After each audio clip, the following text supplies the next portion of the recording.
রাঙামাটির পর্যটন কেন্দ্র সাজেক ভ্যালিতে ভয়াবহ আগুনে প্রায় ১৫০টি রিসোর্ট, দোকান ও বসতঘর পুড়ে ছাই হয়ে গেছে।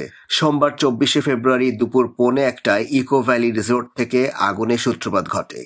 এতে মুহূর্তেই আগুন আশেপাশের রিসোর্টে ছড়িয়ে পড়ে। ফায়ার সার্ভিস ও সেনাবাহিনীর প্রায় ৫ ঘন্টার চেষ্টায় সন্ধ্যা ৬টার দিকে আগুন নিয়ন্ত্রণে আসে। স্থানীয় ব্যবসায়ী ও উপজেলা নির্বাহী অফিসার সূত্রে জানা যায়, দুপুর ১:৩০টায় একটি রিসোর্ট থেকে আগুনের সূত্রপাত ঘটে। সাজেকের অধিকাংশ রিসোর্ট কাঠ ও বাঁশের তৈরি হওয়ায় আগুন দ্রুত ছড়িয়ে পড়ে। এছাড়া সাজেক ভ্যালিতে দমকলের কোনো স্টেশন না থাকায় এবং পানির অভাবে আগুন নিয়ন্ত্রণে আনা সম্ভব হচ্ছিল না। প্রাথমিকভাবে সেনাবাহিনী ও স্থানীয়রা মিলে আগুন নেভানোর চেষ্টা করে।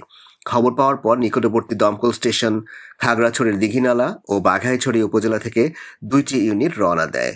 পাহাড়ি পথে ফায়ার সার্ভিসের ইউনিট পৌঁছতে সময় লাগে প্রায় ২ ঘন্টা।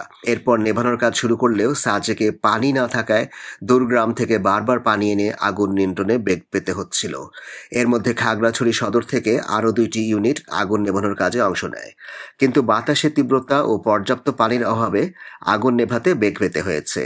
মোট ৪টি ইউনিট আগুন নেভানোর কাজে নিয়োজিত ছিল।